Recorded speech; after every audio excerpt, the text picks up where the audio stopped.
I'm Jim Caranda. This is my farm. We call it Wingtip Farm. I've owned this farm since the winter of 1996-97. I bought this farm when I was a carpenter on carpenter's wages.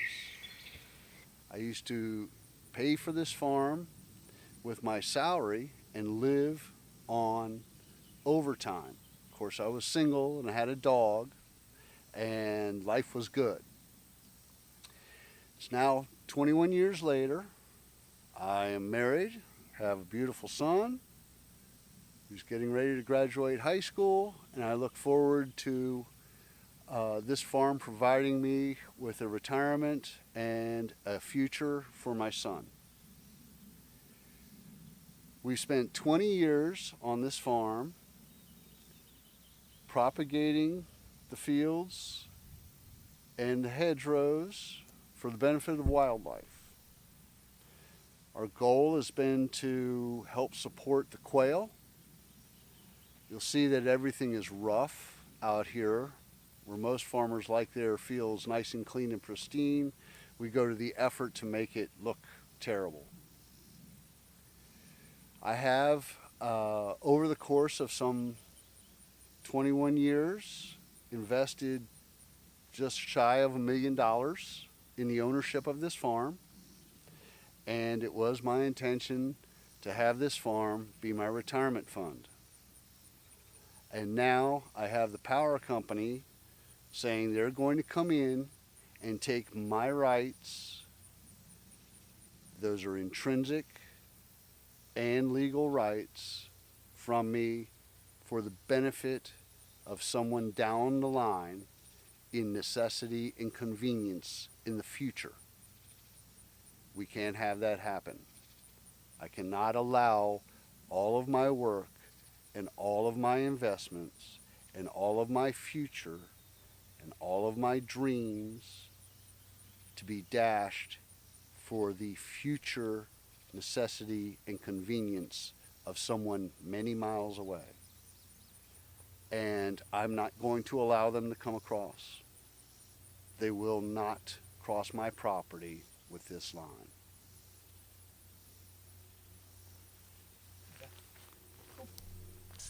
The total impact to the farm is 2 poles down or on the farm and 4 poles in the opposite direction.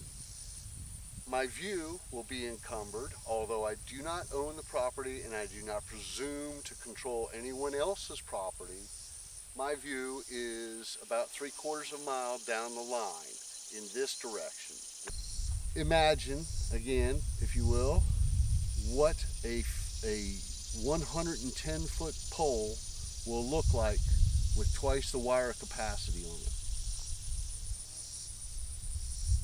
There is no tree in the distance that will hide that pole from any direction. In late 2005, early 2006, the neighborhood was approached by the developers with the anticipation of developing the property in conjunction with a commercial property located across 29 in Elkwood. And no one in the area opted to move forward with it, but the value was substantial at that time. More than sufficient to secure retirement. In 2008, we were notified by Dominion Virginia Power that they were going to come in and replace the bucolic wooden poles with new steel poles that had a virtually maintenance-free life expectancy of 50 to 60 years. They came in and replaced the poles, but didn't bother to tell anyone that they would be increasing the height from the wooden poles of 40 feet to the new steel poles of 50 to 55 feet. They also didn't notify anybody that they were going to increase the line count from 5 lines on the old wooden poles to 8 lines on the new steel poles. They didn't bother to tell me as the landowner that they were going to be increasing this loop, this jumper that's over my shoulder here, This was one of those things that got added but wasn't mentioned. We're standing in down at the corner of my property across from the Rappahannock Electric Cooperative Brandy Station substation, and in 2005 I had my property surveyed, and when they came in 2008-2009 to do the pole replacement, they obliterated a stake that I had paid thousands of dollars to establish, and they didn't want to come back and reestablish my corner stake or bother to even look for it. It's here somewhere, but I don't know where it is. It was well marked in the past. It no longer exists. In 2015, May 2015, 2016, we were notified that the Virginia Electric and Power Company was going to come in and needed to replace the poles that they had only replaced in 2009 with new steel towers that are going to be 110 feet tall as opposed to the existing 55-foot tall poles, and that they were going to up the lines to 230 kV from the existing 115 kV. They state that this is for future necessity and convenience for people down the line. This has no necessity to me, carries no necessity for me, and has no convenience for me. The inconvenience is that it is now going to overpower my property and basically devalue it. When you look at the continuing development of the substation and all of the steel poles at the intersection of Brandy and Berry Hill and Toms Road, it is the industrialization of an agricultural intersection. In my multiple trips to the courthouse, Culpeper County Courthouse, investigating the rights-of-way that were originally signed, I found that the first right-of-way, my first finding of a right-of-way agreement, was signed in 1928, and following all the way up until 1948. So that's 70 to 90 years of history of the existing right-of-way agreement that I was able to find.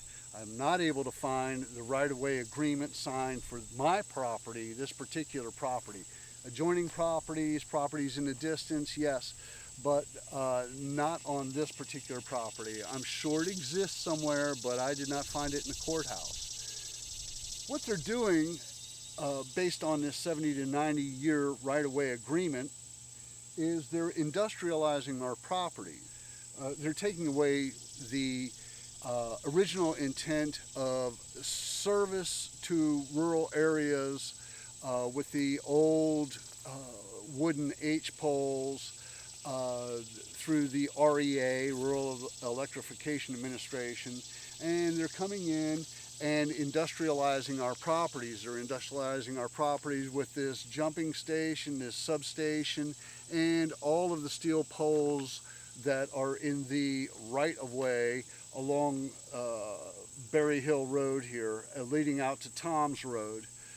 The industrialization of the property with the power lines in this substation is reducing the right to quiet enjoyment and the potential value or the existing value. I'm sure that our county, Culpeper County, will not allow me to come in and get industrial or commercial zoning that would be conducive to what the adjoining area now is becoming. There's no way that we're going to have the original developers from 2005 come back in and suggest that they want to develop this into with a rezoning of a potential residential area because they're going to have a 110-foot power line overpowering them. What the power company is doing essentially is they're stripping the landowner of all rights other than the right to maintain the right-of-way and pay the taxes on it. There is their intention to come in and use a 70 to 90-year-old right-of-way agreement to continually and perpetually increase this to maybe one day the large towers, the steel structure towers that you see crossing the mountains or that came down through the plains that was of contention. No one ever intended that. You can't, I'm sure that it can't be assumed that there was ever going to be any major tower coming through this property. Future necessity and convenience is for someone else, but it is a detriment to the landowner with whom this right-of-way passes.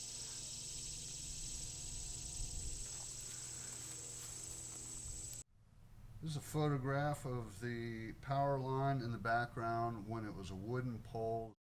This picture is about 20 years old, and you can see that there's no vegetation in front of the power line now, and currently there is vegetation where we have the power lines blocked out. If you were to increase the size of this power line by double, then there's no vegetation that could block this out. This is an original picture, about 19 or 20 years old, showing the power line with the 5 wires on it, and it now currently has 8 wires on it. And the original poles were 10 to 15 feet shorter than the poles that are currently out there. We're standing at the southwest corner along the road of the farm, and we are looking up the power line from a low vantage point, so the poles do look taller here at 55 feet. These are the new poles with the increased lines, but you can imagine what a 110-foot line will look like up here. Every pole that you see in the distance is on my property, so I will be tremendously impacted for that visual effect for over a half a mile. Since 2015 and 2016 forward, the power company has notified the landowners, notified me, that they were intending to come across the property with subcontractors and do work. There is nothing in any of the right-of-way agreements that I've seen that gives the power company, either the old power company that originally had the rights of way, or the new power company, the new corporation, gives them a right to have subcontractors come through the property. It's a specific right-of-way agreement that I've seen that states the power company, not their subcontractors, to come in and do any maintenance or do any repairs or do any upgrades. So I have been adamant that no subcontractor will be allowed to come across my property. Also, they keep notifying us and asking for our input, and originally asking for input, and all of my responses to all of their requests for input have gone unanswered. They've sent out appraisers, they've sent out representatives to discuss with me my concerns, and I express my concerns, and they're never addressed. I've even requested copies of the original rights-of-way that pertain to this property and have yet to be supplied with the original right-of-way agreement. Right now we're nearing the geographic center of the farm. We're in the center field, and we're approximately a quarter of a mile away from the power poles that you see in the distance. They are standing at between 50 and 55 feet, and I would like you to imagine that what a 100-foot tower is going to look like in this current picture. I can almost block out the trees, or I can almost block out the poles and lines. They blend in at this distance.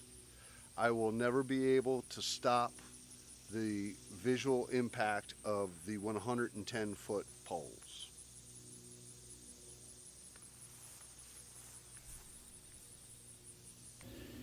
In the mid-2000s, when they came in to replace the poles and they increased the number of lines from 5 to 8, they came in and herbicided out to their 100-foot right-of-way and killed all of the hand plantings that we had here. We had Lespedeza and indigo bush, and it traveled on both sides of the road here. And in response, they came out with dwarf fruit trees that they said were satisfactory for growing underneath the power lines. And they planted these dwarf trees, about 20 of them, throughout the left and right of the road. And then their next trip through for power line clearing and maintenance, they hosed them and killed everything. So it was plant it and kill it, which makes no sense to me at all, especially since they're supposed to be members of the National Turkey Federation, Quail Unlimited, Wildlife Forever, and then they turn around and kill what we're trying to do here, habitat for the wildlife. This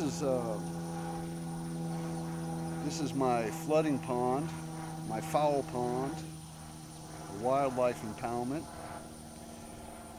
We installed this right after I bought the farm about 19 years ago with a little input from Ducks Unlimited and the USDA. It has turned into a beautiful sanctuary and habitat. We're very proud of this. It's right down in the middle of the farm. Got natural fish. We never stocked the pond, and it now has a tremendous, some tremendous bass in it that were naturally propagated, dropped in here by the wildlife itself. In the distance between the dead trees, which are great wood duck nests, in the distance you might be able to see the power line.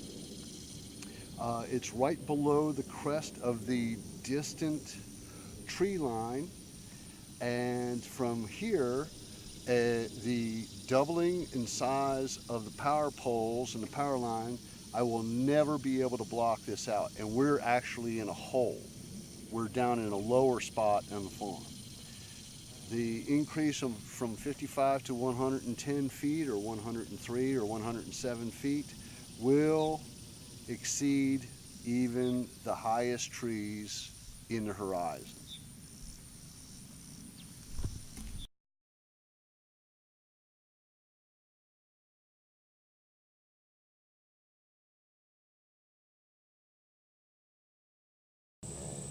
In 2011, the Army Corps of Engineers came in and approached the landowners about replacing some lines they have out on Tom's Road, which the farm borders.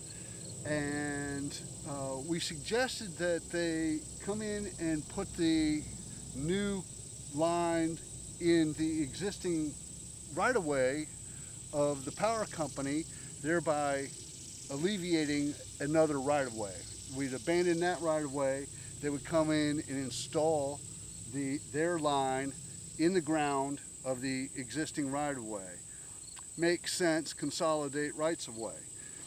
We also suggested, the landowners, and I myself suggested, that they place their line between these new poles that were going to be here for 50 to 60 years, helping protect their line. That's the Army Corps of Engineers line. And we were told that the power company wouldn't let them do so because it would interfere with their grounding system that was installed between the two steel poles, and that they had to place it to the outside of the 100-foot right-of-way. They took a 5-foot easement on the outside of the 100-foot right-of-way. This is all that attaches this pole to that pole for grounding, is a nut bolt and washer and a nut bolt and washer on the other side.